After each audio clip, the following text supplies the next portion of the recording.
بسم اللہ الرحمن الرحیم۔ السلام علیکم۔ کربلا کا مکمل واقعہ۔ قسط نمبر 15۔ پچھلی قسط میں ہم نے جانا کہ آپ دائیں جانب مڑے اور تھوڑا آگے چلے۔ آئیے سلسلہ وہیں سے دوبارہ جوڑتے ہیں۔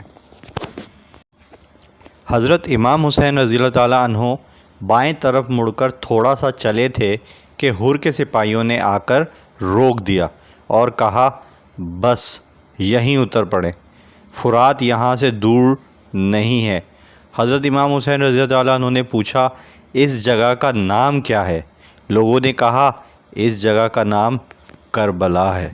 لوگوں نے کہا اس جگہ کا نام کربلا ہے۔ آپ نے فرمایا کرب اور بلا کی یہی منزل ہے۔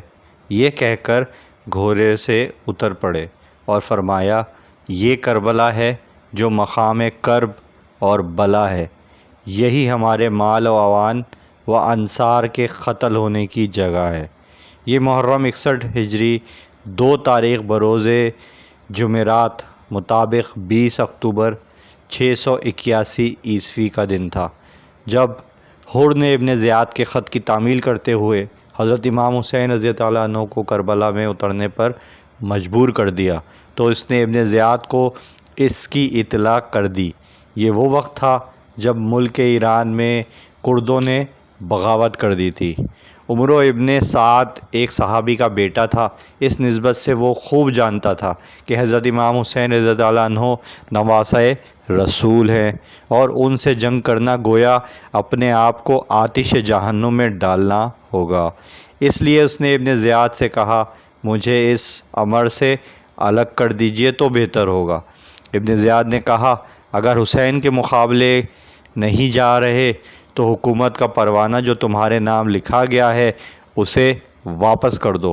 ابن سعد نے اس معاملے پر غور کرنے کے لیے 1 دن کی مہلت مانگی، پھر آخر دنیاوی حکومت کی لالچ میں آ کر امام عالی مقام سے مقابلے کے لیے تیار ہو گیا، اور وہی 4000 کا لشکر جو ملک ایران کے لیے تیار تھا اسے ساتھ لے کر 3 محرم کو کربلا پہنچا، یہاں تک کہ ابن سعد کے پاس 22000 کا لشکر جمع ہو گیا۔ ابن سعد نے کربلا پہنچ کر عروہ بن قیس الحمصی کو حکم دیا کہ وہ حضرت امام حسین رضی اللہ عنہ کے پاس جائے اور ان سے پوچھے کہ وہ کس غرض سے یہاں آئے ہیں اور کیا چاہتے ہیں۔ عروہ ان لوگوں میں سے تھا جنہوں نے خط لکھ کر آپ کو کوفے بلایا تھا، اس لیے اسے شرم محسوس ہوئی۔ اس نے یہ خدمت بجا لانے سے انکار کر دیا کہ انکار کے بعد دوسرے لوگوں کے سپرد یہ کام کیا گیا، لیکن ان میں سے ہر شخص حضرت امام حسین رضی اللہ عنہ کے بلانے والوں میں شامل تھا، اسی لیے کوئی بھی آپ کے پاس جانے پر آمادہ نہ ہوا۔ آخرکار عمرو بن سعد نے قرہ بن سفیان حنظی کو آپ کے پاس بھیجنے کے لیے تیار کر لیا اور اس سے کہا کہ تم امام حسین رضی اللہ عنہ سے صرف یہ پوچھنا کہ یہاں آنے سے آپ کی غرض کیا ہے۔ چنانچہ قرہ بن سفیان حضرت امام حسین رضی اللہ عنہ کے پاس آیا اور یہی سوال کیا۔ آپ نے اس سے فرمایا تمہارے شہر والوں نے پے در پے خطوط لکھ کر مجھے یہاں بلایا، اب اگر تمہیں میرا آنا پسند نہیں ہے تو میں واپس چلا جاؤں گا۔ جب عمرو بن سعد کو حضرت امام علی کا یہ جواب ملا تو اس نے اپنا سوال اور حضرت امام علی مقام کا جواب لکھ کر ابن زیاد کے پاس بھیج دیا۔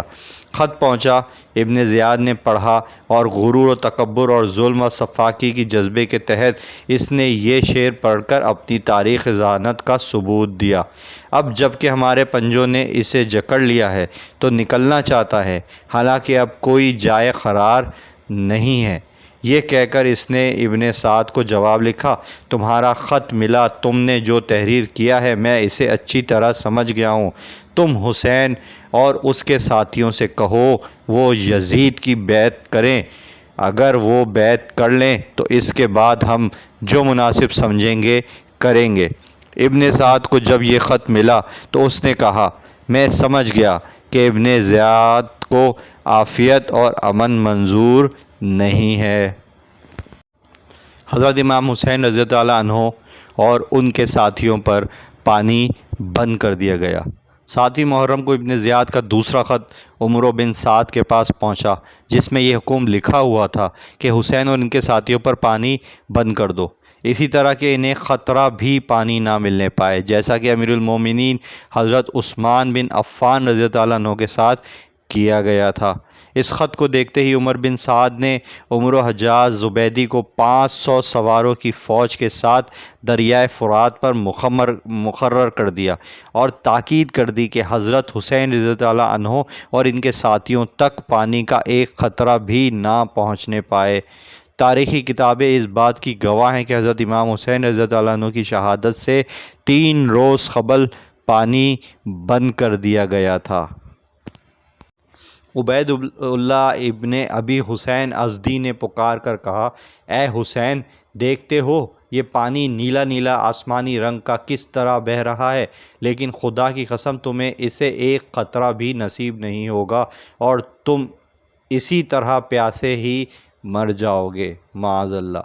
یہ سن کر آپ نے فرمایا، اے اللہ، اس کو پیاس کی حالت میں مار، اسے ہرگز کبھی نہ بخشنا۔ بعد ازیں یہ گستاخ بیمار پڑا تو حمید بن مسلم کہتے ہیں کہ میں اس کی عیادت کو گیا تو خدائے وحدہ لا شریک کی قسم میں نے اسے دیکھا کہ پانی پیتا اور قے کر دیتا، پھر پیاس پیاس کہتا، اس کو پانی دیا جاتا، پیتا اور قے کر دیتا، اسی طرح ہر وقت پانی پانی کرتا مگر سیراب نہ ہوتا، یہاں تک کہ اسی حالت میں مر گیا۔ قسط نمبر 15 کمپلیٹ ہوئی۔ اگر پچھلی قسط دیکھنی ہو تو ڈسکرپشن اور پلے لسٹ میں موجود ہیں۔ ویڈیو میں انداز بیاں اچھا لگا ہو تو لائک ضرور کر دیں اور سبسکرائب کا بٹن بھی دبا دیں۔ اللہ حافظ۔